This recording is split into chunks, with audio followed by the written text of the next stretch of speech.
Hello, blessings to you, my doves. I want to thank you for joining me here at Inner Landscapes. This is going to be an intuitive astrological reading for all of my blessed Capricorns with sun sign in Capricorn in the second house for the month of May 2023. I will go ahead. I have a new spread that I've been using that I love, actually. And the more I use it, the more I love it.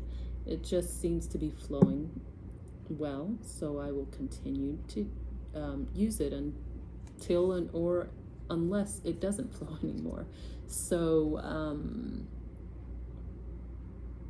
this, as usual, is going to be for either your Sagittarian child or a Sagittarian child that you know out in the world with their sun in Sagittarius in the second house as a placement, or this could be for you as a Sagittarian sun sign in the second house placement adult, but are looking to raise and nurture and guide your own inner child. So either or works.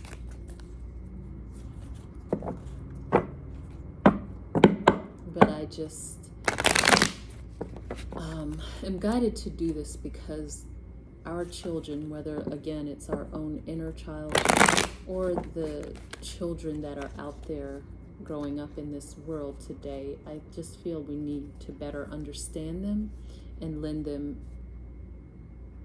the best type of support through understanding them that we can. They need a lot of extra support with the energies that they're coming into and having to work through and deal with in this world today.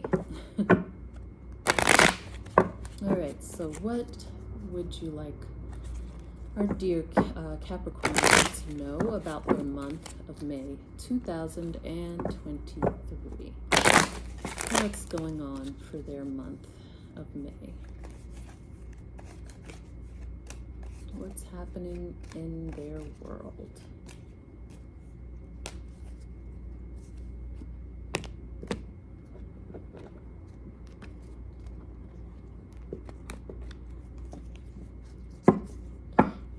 This, I don't know how many of you this will be for, but I get for maybe even just one Capricorn out there, there is something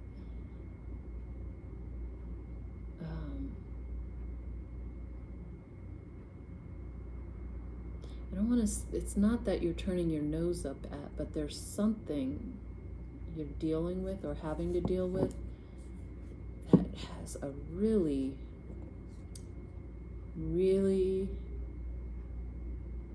that's really odorous, that has a very unpleasant odor.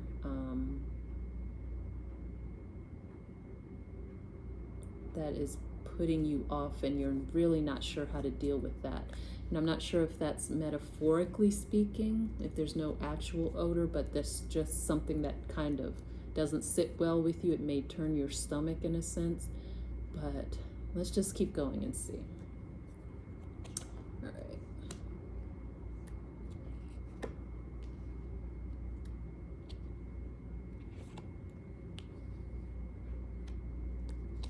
I will explain what each of these placements in this new spread means as we go along.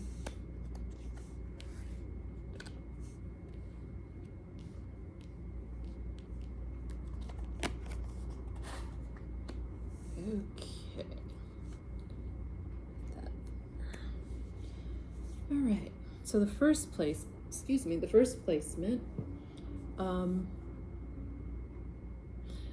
tells us or shows us the energy of this Capricorn child,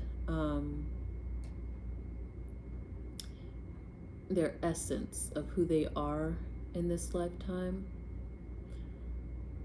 or it could be the essence of who they are, the energies they're exhibiting this month, the month of May. And for that, we have the Four of Cups.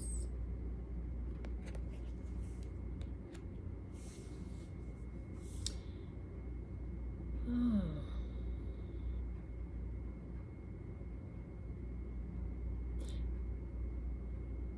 This Capricorn, I don't know, maybe they like to take their medicine. What I'm seeing is that and maybe this has to do with what I just mentioned about the unpleasant odor. And it doesn't have to be an odor, it's just, that's what I picked up. Something unpleasant that they have to deal with, but would do well to find a way to tolerate it because of the situation or the circumstances that they're in. It would be best if they just figure out a way to tolerate it, is what I'm seeing. But what this is showing me is that not that they necessarily like to tolerate it or like the unpleasantness of it, but they take it as a medicine because they know it's going to help them. What kind of like a spoonful of sugar makes the medicine go down. They're just taking it. They're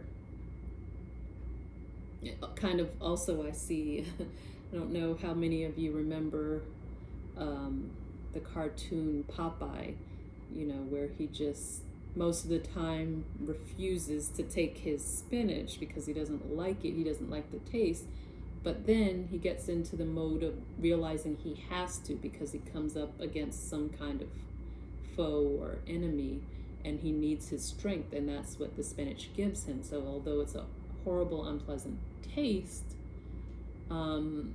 he downs it anyway and just takes his medicine, kind of holding his nose and just downs it. That's what I'm getting from the energy, the essence of this Capricorn child, that they know what's good for them and they tolerate it, they take it, is what I'm seeing.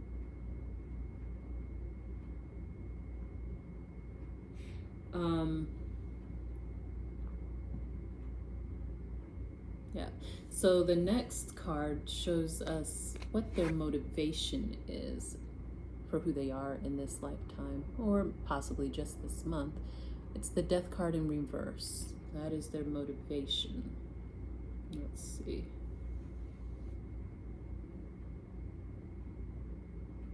Yeah, they're wanting to make something less ominous, less scary. So they're being the example. That's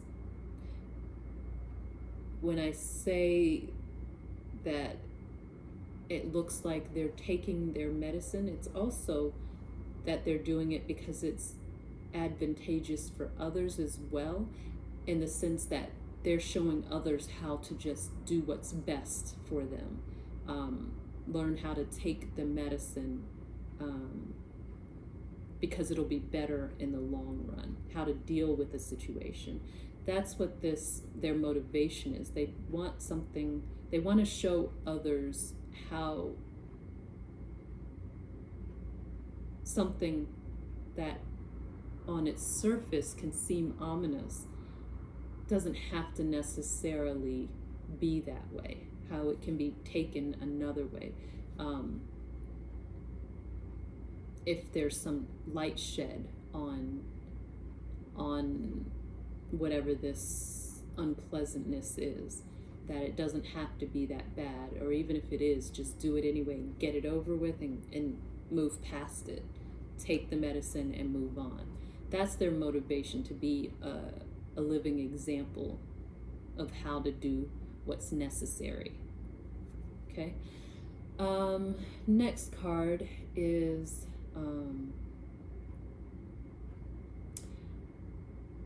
the next three cards actually are what I consider the Trinity, or the power of three.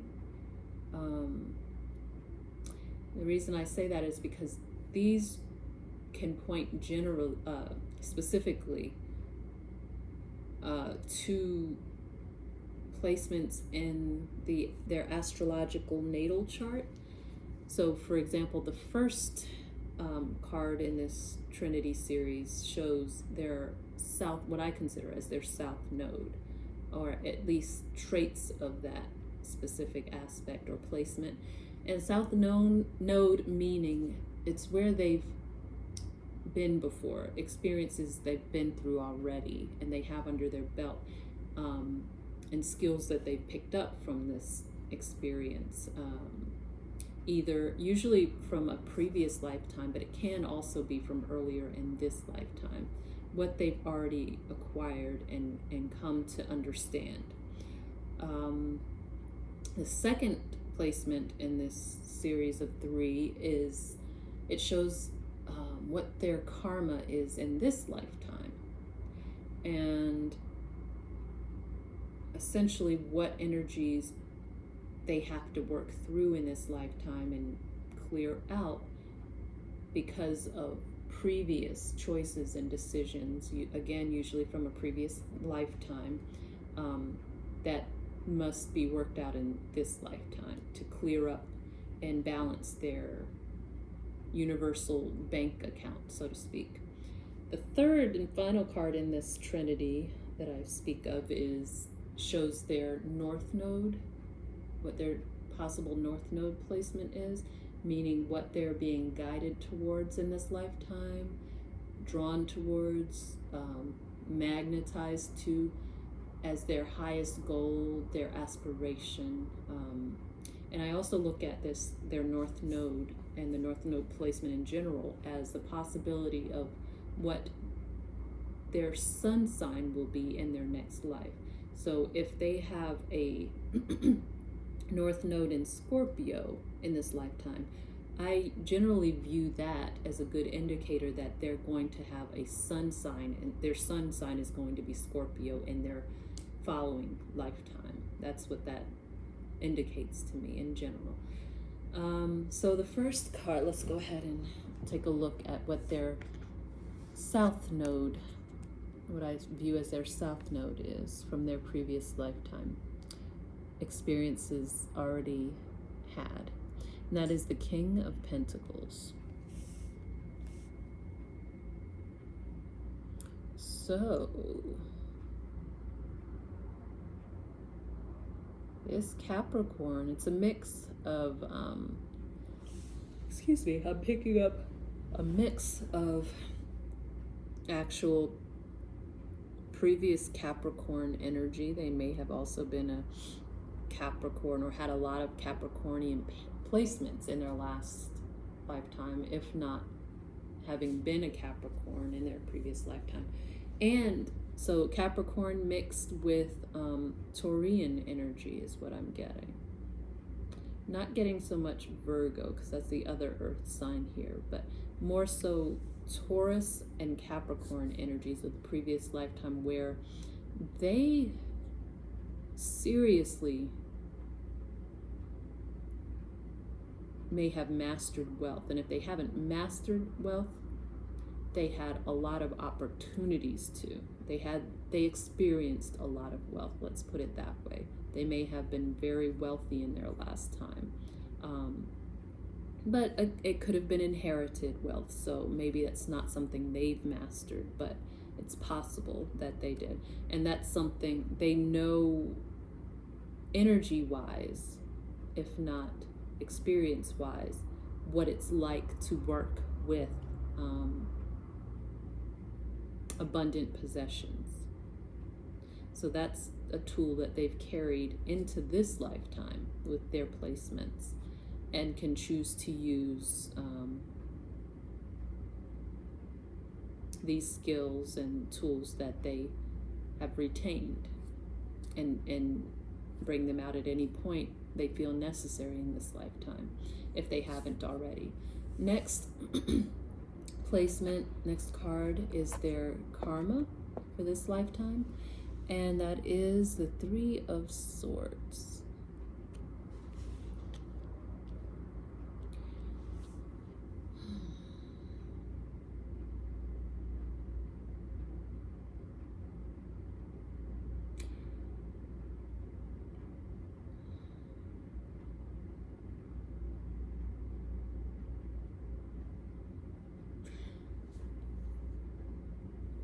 what I want to say is that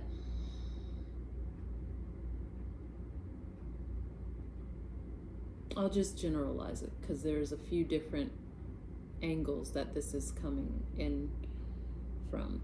So either earlier in this lifetime, but I'm getting much more strongly in their previous lifetime, that the way something, some situation ended, or maybe even the way their previous lifetime ended,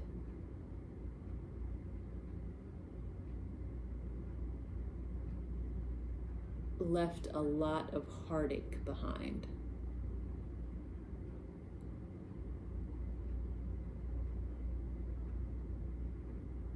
And I'm getting more so the latter, that it may have been the way this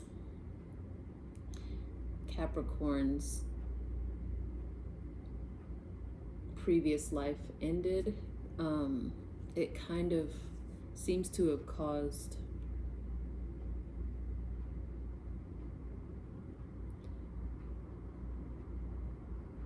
some heartbreak, some heartache, heartbreak, either or.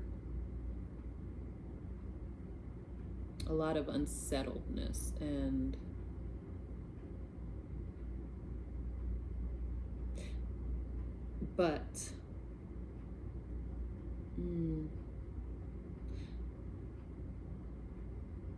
what I'm seeing is that it could have been avoided, but for whatever reason it wasn't. The heartbreak part, and that's something that they're having to work through in this lifetime, tending to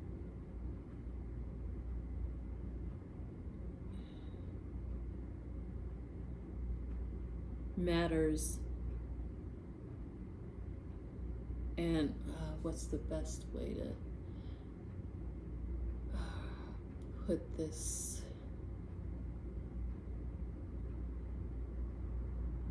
Tending to matters before they become heartaches.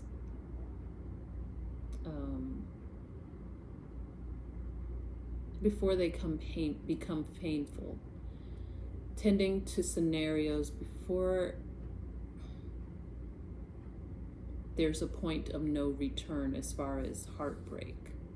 That's an energy they're having to work through, because if you're mindful,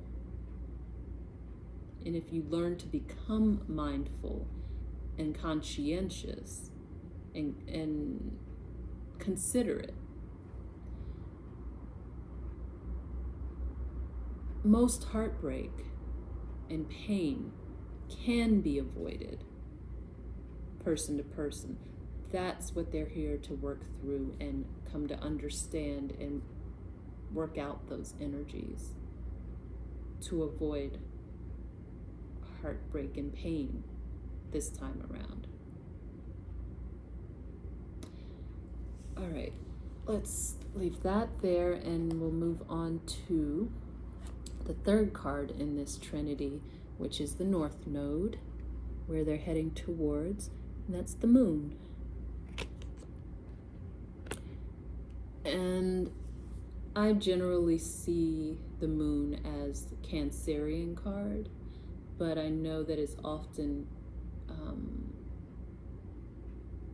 matched with Piscean energy, so either or it could be. They could have a North Node in Pisces or in Cancer.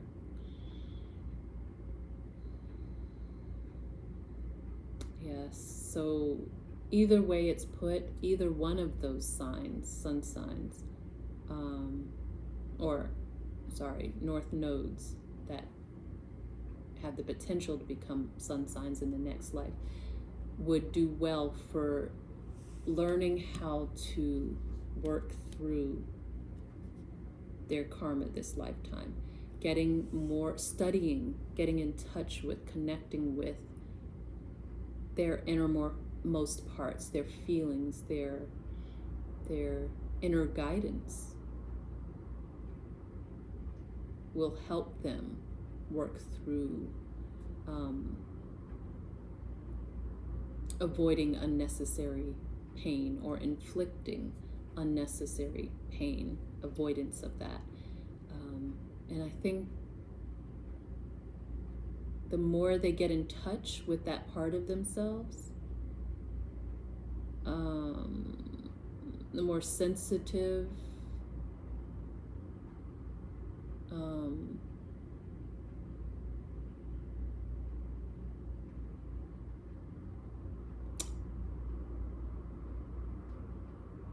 wise part of themselves, the more they'll shed light on how to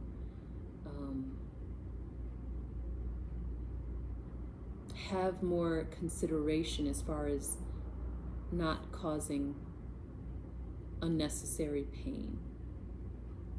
Okay, so that is their North Node. Then we come to how you as the viewer can best support who this Capricorn is in this lifetime. And that is the Six of Swords in reverse.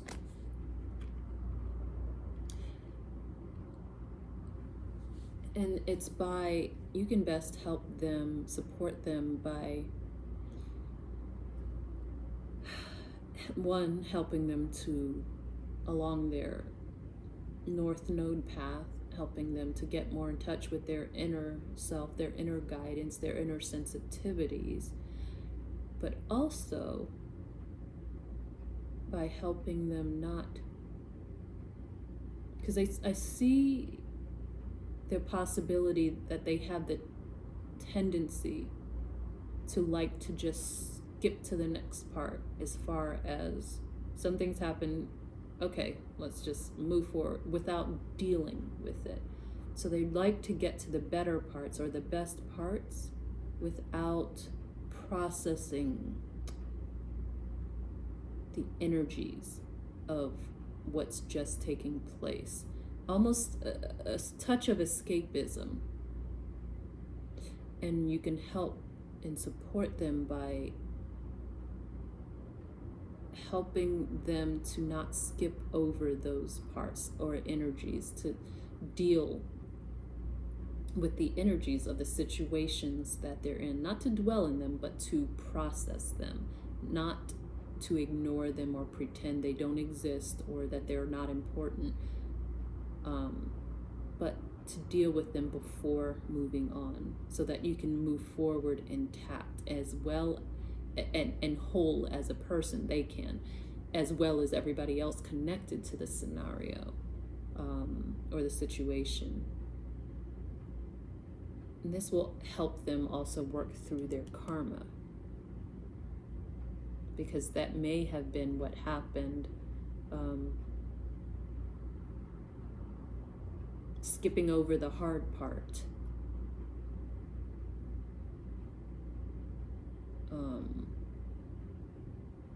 In previous times, and not realizing that that can leave quite a wake